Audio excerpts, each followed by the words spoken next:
Hello everyone. आज मध्य प्रदेश के सामान्य ज्ञान के तहत हम मध्य प्रदेश के प्रमुख लोकगीतों के बारे में पढ़ेंगे तथा उन्हें डिटेल में देखेंगे। आइए देखते हैं मध्य प्रदेश के प्रमुख लोकगीत के बारे में। आज हम निमाड़ तथा मालवा अंचल के लोकगीत के बारे में पढ़ेंगे तथा इन्हें संपूर्ण डिटेल में पढ़ेंगे। सबसे पहले है निर्गुणिया गीत। सबसे पहले हमारे सामने निर्गुणिया गीत। ठीक है, यह क्षेत्र संपूर्ण निमाड़ तथा मालवा अंचल में गाया जाता है। ठीक है, क्षेत्र कहाँ है? संपूर्ण निमाड़ तथा मालवा अंचल में। इसके बाद किसी भी समय साधु तथा भिक्षुकों द्वारा निर्गुणिया गायन गीत गाया जाता है।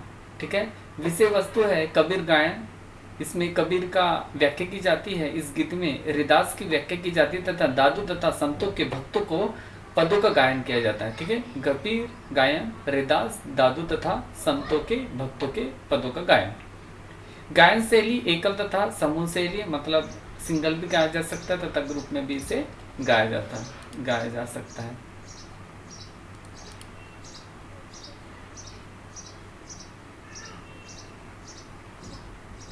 ठीक है, तो निर्गुणिया गीत है ना। ठीक है, संपूर्ण निमाड़ तथा मालवा अंचल में गाया जाने वाला ये गीत है।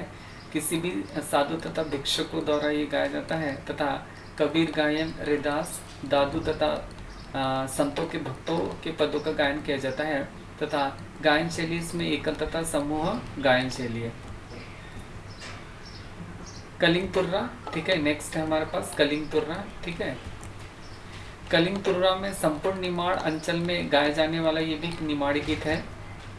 अवसर शक्ति तथा शिव के समय, रात के समय गाए जाने वाला ये गीत है। ठीक है, शक्ति तथा शिव के समय। ठीक है, उसके बाद विषय वस्तु आशु कविता के साथ साथ महाभारत की कथाओं, पौराणिक व्याख्याओं से लेकर प्रसंगों का गायन किया जाता है। ठीक है, आशु कविताओं के साथ साथ महाभारत की कथाओं, पौराणिक व्याख्यानों से लेकर प्रसंगों का गायन किया जाता है।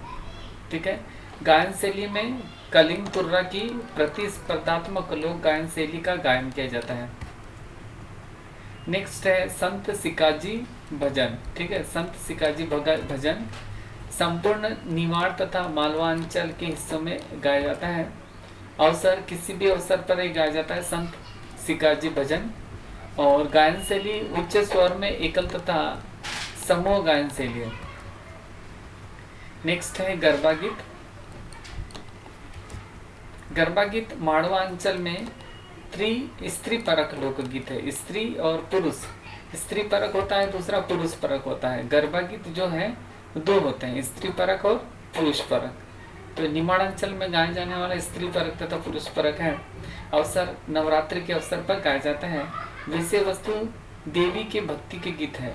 ठीक है, नवरात्रि में क्या गाया जाती है? देवी की पूजा की जाती है, तो स्त्री परक हो गया। गायन शैली नृत्य सहित द्रुत सामूहिक गायन शैली है ना। ठीक है, ये नवरात्रि के अवसर पर देवी की भक्ति की तथा नृत्य सहित द्रुत सामूहिक गायन शैली है। गायन शैली में गरबा गीत ये पुरुष परक होगा। एक स्त्री परक होता है, दूसरा पुरुष परक। निमाड़ अंचल में गाया जाने वाला पुरुष परक लोकगीत है, जिसमें कि नवरात्रि के अवसर पर ये भी गाया जाता है। ठीक है, पर ये पुरुष परक है। गरबा गीत की विषय वस्तु भक्ति, श्रृंगार तथा हास्य परक होती है। ठीक है, नृत्य सहित द्रुत तथा सामूहिक गायन शैली में गायन शैली होती है। नेक्स्ट है गबलन। ठीक है, निमाड़ अंचल में पुरुष द्वारा गाया जाता है गबलन।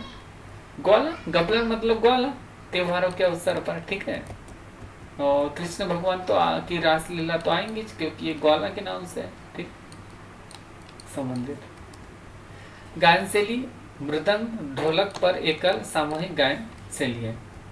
नेक्स्ट है नागपंथी गीत। नागपंथी में क्षेत्र निमाड़ के अंचल में।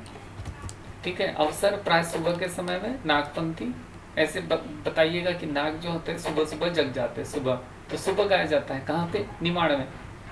विषय वस्तु कबीर के पद तथा भरथरी गायन। गायन शैली रेगड़ी बजाते हुए एकल गायन शैली। सच्चा गीत, इसके बाद निमाड़ का और एक लोकगीत है, मालवा अंचल में गाया जाता है। ठीक है, अवसर पितृपक्ष में शाम के समय गाया जाता है। क्या? पितृपक्ष में शाम के समय। ठीक है, उसके बाद विषय वस्तु गोबर तथा फूल पत्तियों से दीवार तथा सज्जा बनाकर उससे संबंधित बाल्यावस्था को कोमल भावनाओं के गीत गाए जाते हैं। गायन शैली सामूहिक गायन, ठीक है। नेक्स्ट है हिंड गायन, हिंड गीत। क्षेत्र मालवांचल में गाया जाता है हिंड गीत, अवसर श्रावण के माह में। उसके बाद 11 माता की कथा तथा कृषि संस्कृति का समुच्चय वर्णन किया जाता है। गायन शैली प्रतिस्पर्धात्मक आलाप शैली है हिंद गायन में। बरसाती बारात गीत, मतलब बरसाती बारात मतलब बरसात में गाया जाने वाला गीत, मालवांचल में गाया जाता है। उसके बाद बरसात के समय गाने वाला, जिस प्रकार से अभी बताया। विषय वस्तु, वस्तु कथा गीत तथा 12 मासा गीत गाए जाते हैं। गायन शैली चप्पू काव्य की सामूहिक गायन शैली, गायन शैली चप्पू काव्य की सामूहिक गायन शैली। लावणी गीत महाराष्ट्र का प्रमुख लोकगीत, सुबह मालवा तथा निमाड़ अंचल में भी गाया जाता है, सुबह प्राय 4-5 बजे। और निर्गुणी दार्शनिक गीत है ये, ठीक है, तथा सामूहिक द्रुत गायन शैली इसे कहा जाता है। तो इस प्रकार से हमारी गायन शैली का फर्स्ट वीडियो समाप्त होता है। तो तथा दूसरा वीडियो के लिए ज़्यादा से ज़्यादा इसे शेयर कीजिए, लाइक कीजिए तथा कमेंट जरूर कीजिए। Thank you very much.